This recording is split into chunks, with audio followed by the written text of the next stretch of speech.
Laglag po ang ating pambato na si Alex Ayala sa Hong Kong Open. Natalo siya sa kapwa rising star at world number 21 na si Victoria Maboko. Nakuha po ni Ayala ang unang set pero hindi niya naipagpatuloy ang ratsada sa mga sumunod na yugto. Final score, 3-6, 6-3, 6-4. Para po kay Mboko, ito ang huling torneo na sinalihan po ni Ayala ngayong taon. Samantala, bagamat excited maglaro para sa Gilas Pilipinas, nakatuon pa rin daw ang pansin ni De La Salle Green Archers Captain Mike Phillips sa kampanya ng kanyang koponan sa UAAP. Target ng Lasal na mabawi ang kampyonato ngayong season matapos matalo sa UP Fighting Maroons noong nakaraang taon. Tiwala raw si Phillips na malalampasan ng Gilas sa mga hassle sa schedule sa paghahanda para sa SEA Games. Isa po si Phillips sa amateur players na napili ni Coach Norman Black para kumatawan sa Pilipinas sa Southeast Asian Games sa Disyembre.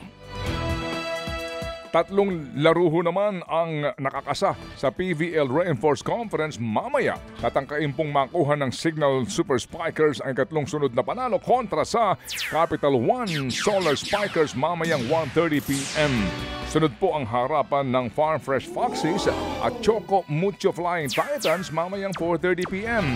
Huling laro naman ang Next Led Chameleons kontra sa PLDT High Speed Hitters 6:30 p.m. Gaganapin po yan sa Phil Oil Eco Oil Arena sa San Juan.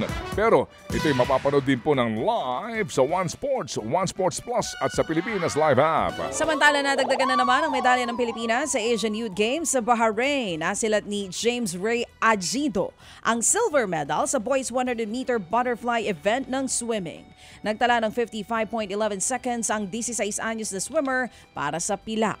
0.36 seconds lang ang agwat niya sa gold medalist na si Mohammad Madi Gomali ng Iran. 22 medalya ng bansa sa palaro. 6 na ginto, 7 pilak o 7 pilak at 9 na bronze. Mga kapatid, brothers and sisters, saan ka pa? Dito na tayo sa totoo.